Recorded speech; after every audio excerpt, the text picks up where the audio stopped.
Hi there, it's the Common Magician again, and we're going to look at some more coin stuff. I'm not sure the coin stuff is quite as popular with folks on my channel here, but it's worth looking at it. I'm certainly no coin magician, but I do a little bit of this, and probably you should too. There's a tendency, I think, for magic to be a little too card heavy. When you think of magic, you think about playing cards, and that's kind of odd if you think about it. There's so many other everyday sorts of objects that are more common than playing cards that are very useful for magic, coins certainly being one of them. So we're going to look at the retention vanish. The retention vanish is one of these sleights, one of these moves that is to coin magic, I think, like, the shift or the pass is to card magic. Everybody, wants to do a really good one, but it's not really a very necessary thing. You don't have to do this to do coin magic. You can do very good coin magic without ever doing a retention vanish. And I think it gets a little too isolated and too focused on by people, particularly magicians. There's download after download after download out there about how to do a good retention vanish, just that, and that's all they're looking at. And I think when you isolate a vanish, just a coin vanish, I think you run into some problems. I know when I was a kid, and the first thing I learned in magic that was good, that was legit, that wasn't a plastic toy, that did some sort of magical thing that everybody knew what it was doing. One of the first good things I learned was, of course, a coin vanish, and that was just a French drop sleight where you take a coin and then you take it into the hand and it magically disappears. So first thing I learned, but the biggest problem I found with doing a French drop, even if I did it well, you're left hanging, right? Vanishing something is good, but everybody can kind of see where that's going, right? It's in the other hand. There's a logical end to that. And as a kid, I didn't really fully appreciate and understand, well, what do you do next? What's after that? I mean, it's a good sleight that fools the eye for a moment, but then the brain catches up, and then there you are left. So I lacked maturity to understand that there's more to that. The retention vanish can be a lot like that. People will look for a really good way to do it and find the best technique that they can that satisfies them, only to find that they can't go any further. They're stuck. They're stuck in that, just the vanish, and it's never anything worth doing for people, because you do a good retention vanish for the lay spectator, right? And it doesn't matter how slow or how good it looks and how little movement there is in the actual moment. They just assume it's in the other hand. That's the logical conclusion. They assume that you can do that, even if it's done extremely well. So we're going to talk about how to make it look clean, how to make it look good, but we're also going to talk about what do you do next? What do you do after that, and when should you use a vanish like that? I rarely ever do this for people. I really don't. But we're going to discuss it anyway. Okay, so first of all, this is a one coin sleight. It's something you do to vanish very openly, place a coin into the hand, and then make it vanish. It can be done slowly. It can be done quickly. The most common methods for accomplishing the retention vanish usually involve one of two things. The first one is the presentation of holding a coin at the tips of the fingers, but mechanically what is happening is the thumb is actually riding very, very high. And this is a method that is taught by a lot of people, and probably a method that you've run into. So the coin is held like this, so it appears to be out at the tips of the fingers, but the thumb is riding high. And the concept is supposed to be that the thumb can pull the coin in behind the fingers without much movement as it's being dropped in the hand. So it's put into the hand. As the hand closes, the thumb draws it back, and then the hand comes away. Okay. A variation on that is to hold it out at the tips of the fingers, and the thumb isn't necessarily far out on it. It's essentially at the tips of the fingers, but you have a bit of a grip on the thumb tip there. And the what would happen is the fingers, the middle finger, ring finger, pinky, reach out. Exposed view, reach out and bring the coin in. Okay. And it would look something like this. The fingers close around it, and then the ring fingers, middle finger, ring finger come out. And the problem with that is that there is a lot of movement, right? The first finger gets kind of jogged up, sort of in the act of pulling the coin back in as the other fingers grab it. So people get very frustrated with that version of it.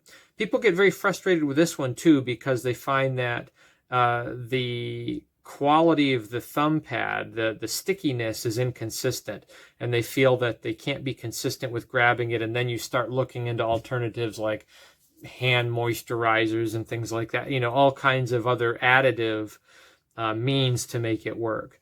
So those are frustrating.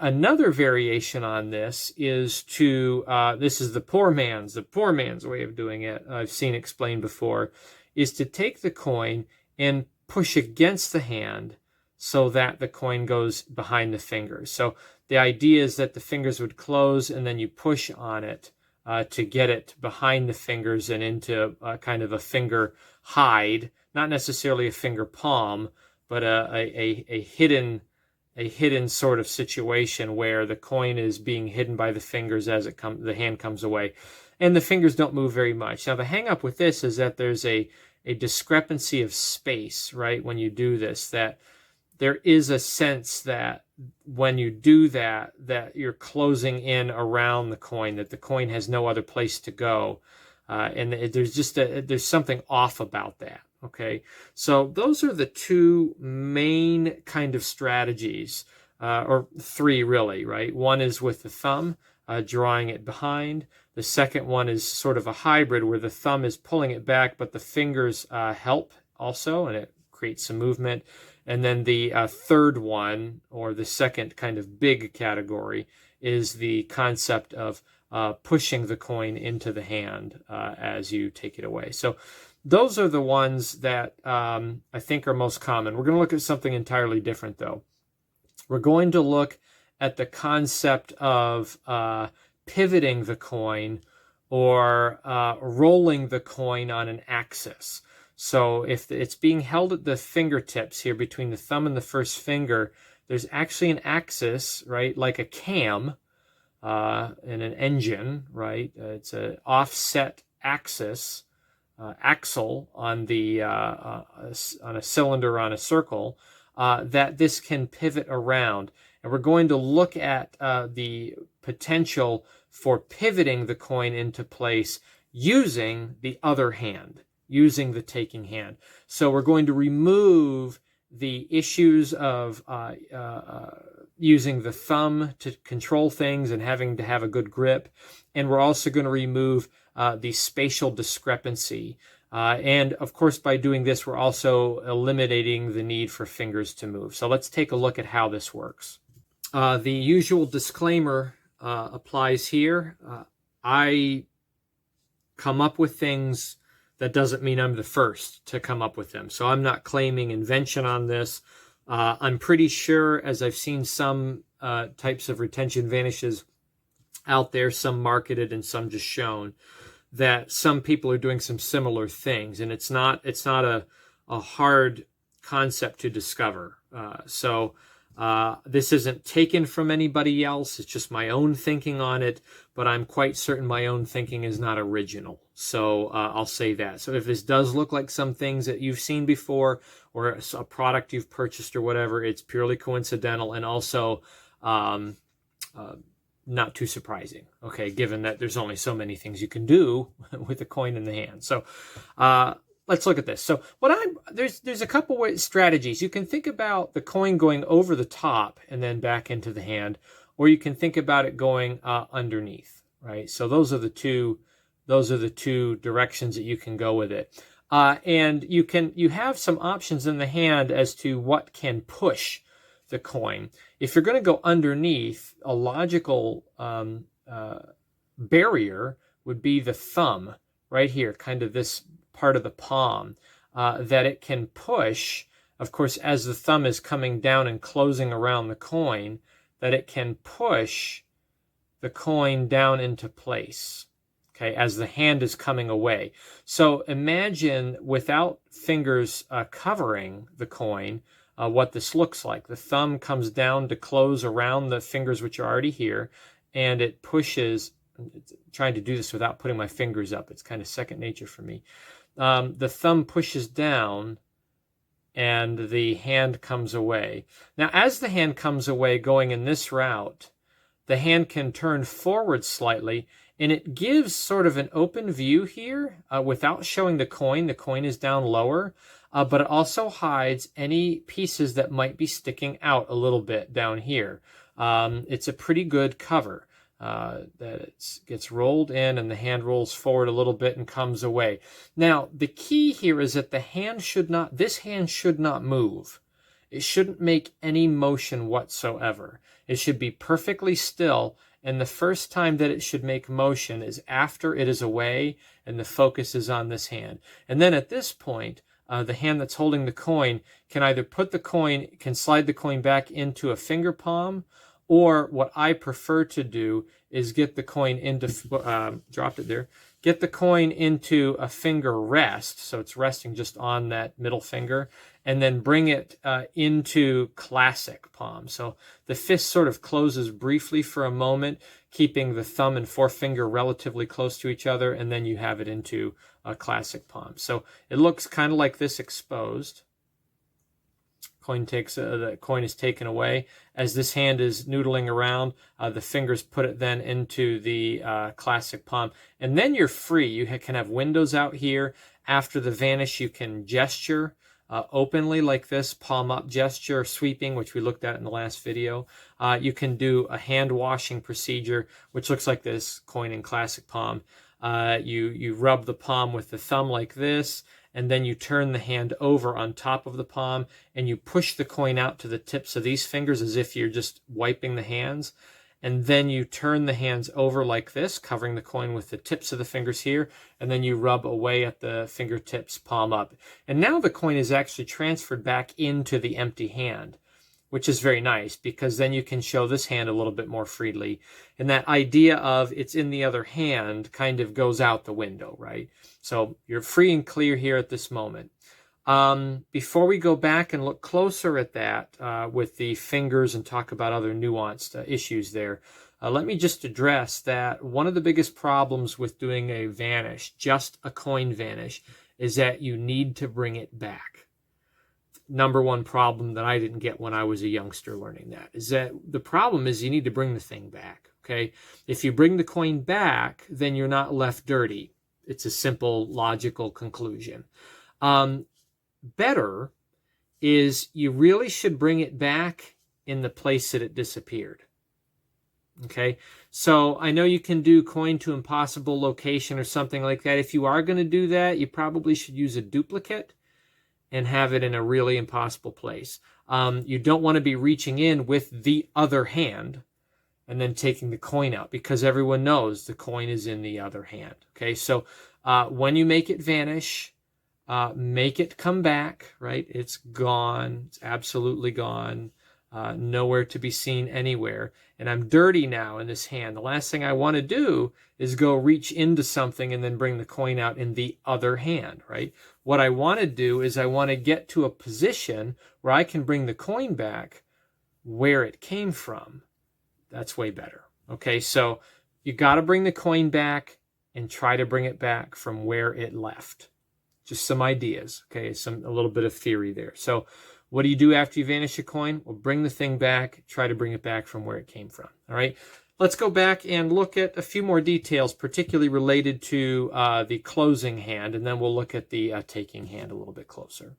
So the obvious reality is that when you practice doing a sleight, you want to do the real thing so that you know what the real thing looks like. So you want to take the coin and practice having it out at the fingertips, dropping it into the hand openly like this, palm up, right? That's part of the retention vanish.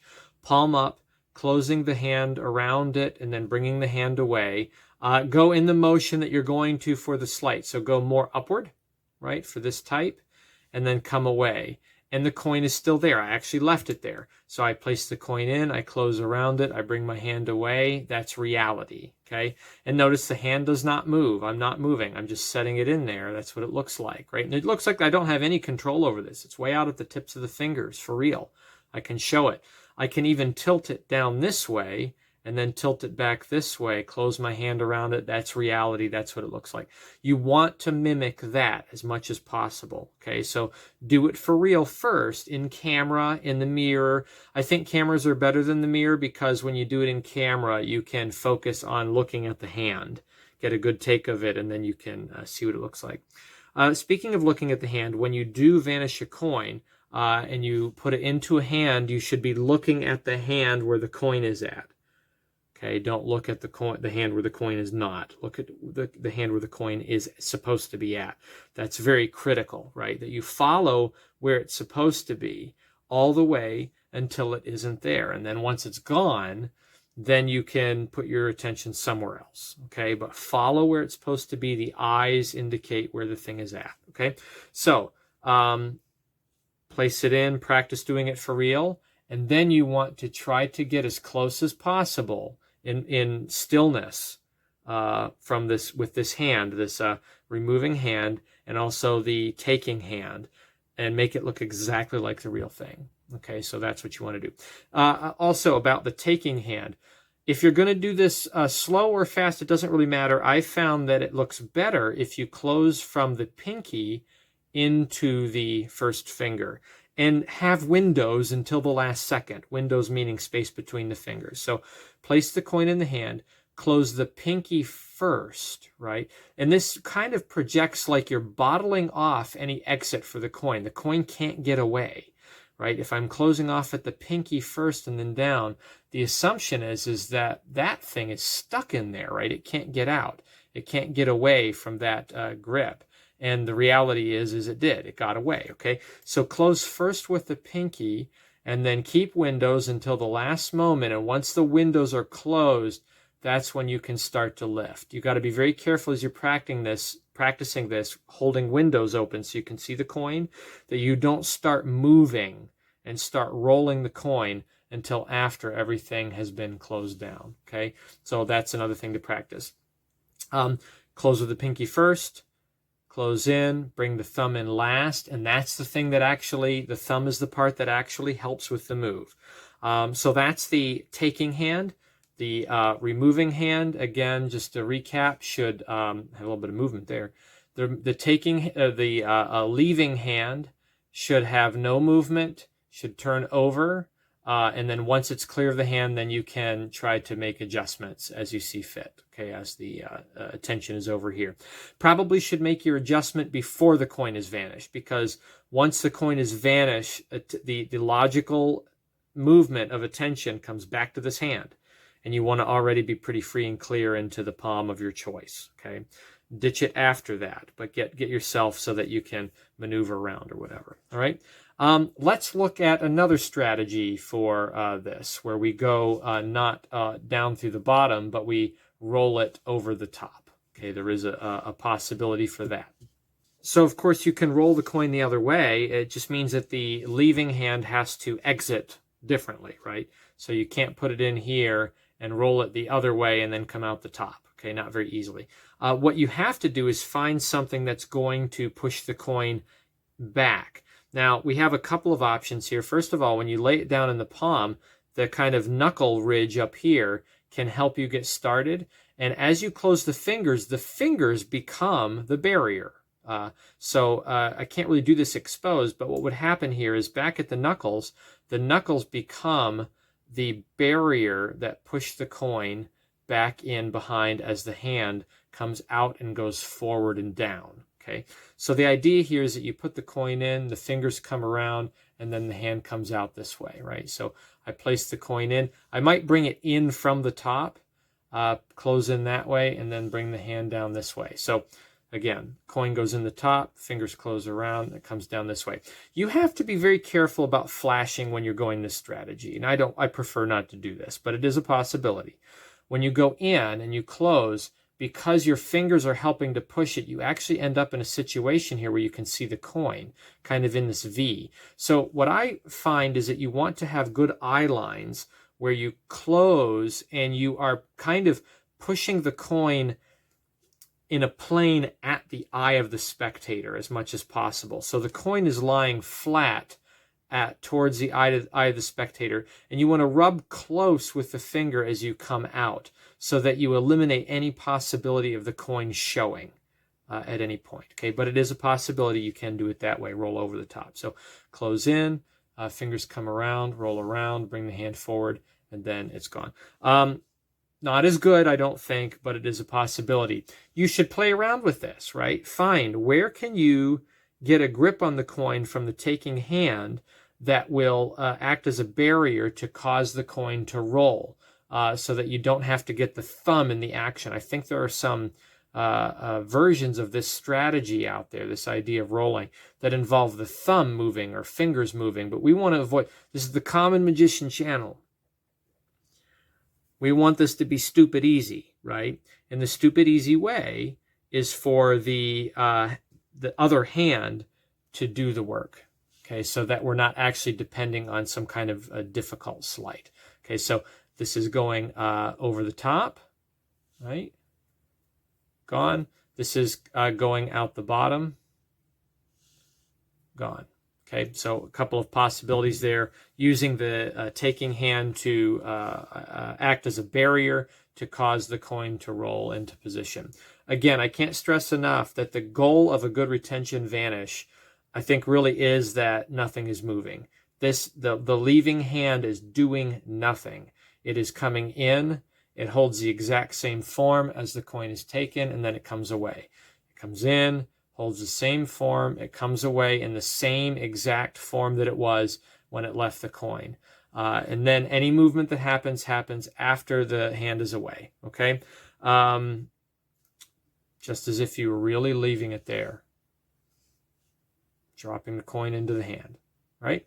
So, recap real quick. Roll the coin either up above or below, using the taking hand as a barrier to cause that action to happen so that you avoid any kind of complicated sleights. Keep the hands still until the coin is away, and then you can get it situated in a discreet way. If you have the coin back behind the fingers, keep the index finger and thumb together. You can get it into classic palm, finger palm, or even a thumb palm. Okay, any one of those would work fine. Once you make the coin disappear, you really got to bring it back. If you're going to use a retention vanish, you probably want it to be within the context of a one coin routine where you're doing several things.